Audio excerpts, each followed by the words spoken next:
और ये जितना भी मुझे दीवार से लगाएंगे, याद रखें कि मैं तो वो कप्तान हूं। जितना आप मुझे दीवार से लगाएंगे मैं तो और लड़ूंगा, मैं तो और मुकाबला करूंगा।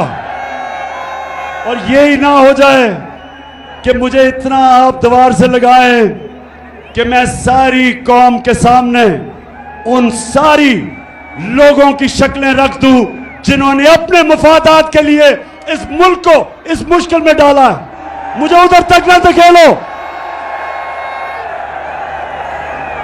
4 महीने से मैं सब्र कर रहा हूं, मैं अपने मुल्क के लिए सब्र कर रहा हूं। मेरे लिए इस वक्त कौम मेरे साथ खड़ी है। गिलगित बल्तिस्तान में तहरीक इंसाफ, पख्तूनख्वा में तहरीक इंसाफ, पंजाब में, आजाद कश्मीर में, तो मैं जब चाहूं इस्लामाबाद को बंद कर सकता हूं,